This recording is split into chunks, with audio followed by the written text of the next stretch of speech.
Hello students, welcome to Wireless and Optical Communication Lab. So today we are going to perform our fifth experiment, that is to determine the bit rate of fiber optic link.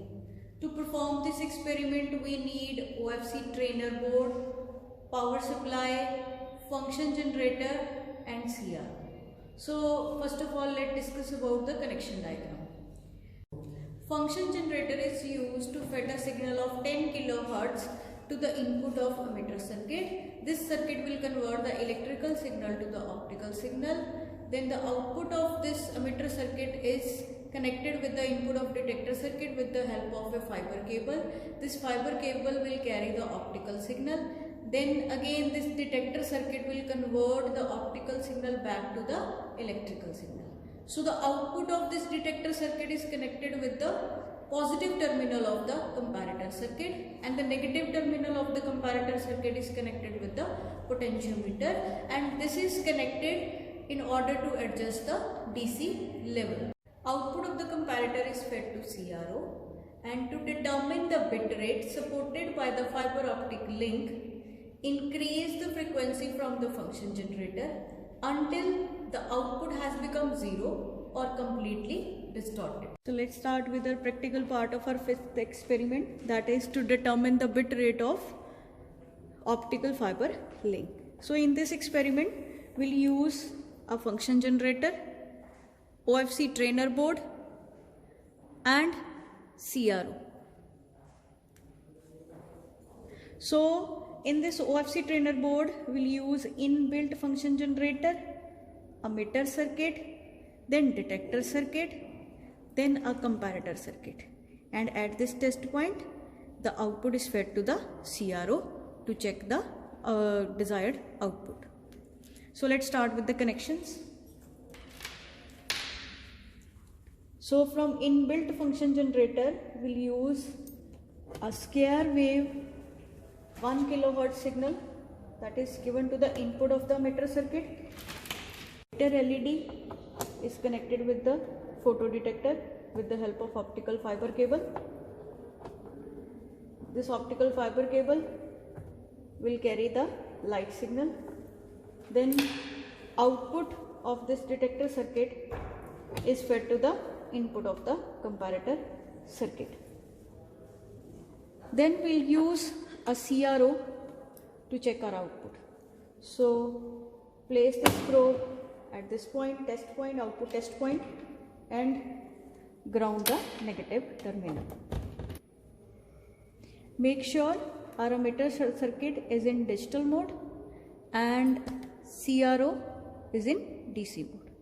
Now switch on the trainer board and as well as our CRO.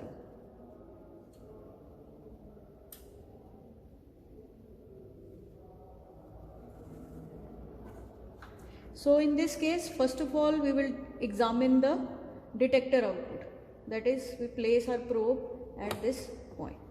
So this is the smaller version of 1 kHz square wave signal. Now calculate the center from this smaller version 1 kHz signal. So in order to calculate, we will calculate from here 1, 2, 3, 4, 5, 6, 7, 8, 9, 10, 11, 12. So its center is at 6. Now again place this probe at negative test point and with the help of this bias adjust it to the calculated center value, that is 6.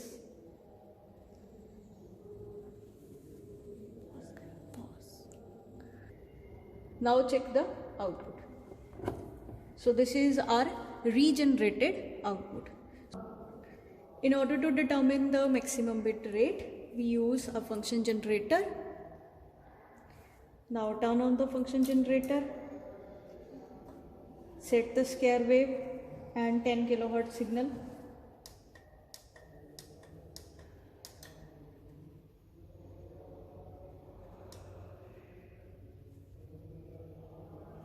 Now this 10 kHz signal is given to the input of the emitter circuit.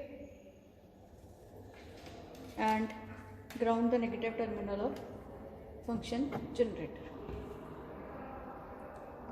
Now check the output on the CRO.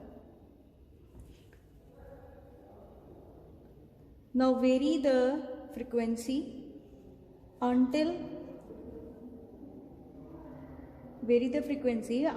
we get a maximum distortion or our output has become 0.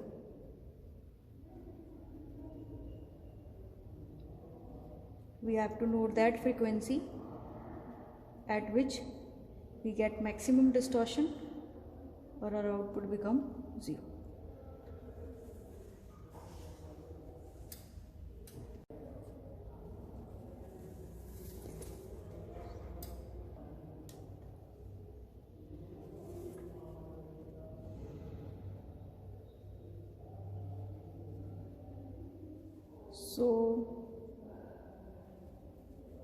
So approximately 170 kilohertz. 170 kilohertz is our desired frequency. So in order to calculate the bit rate, so the bit rate supported by this link is twice the frequency reading on this function generator.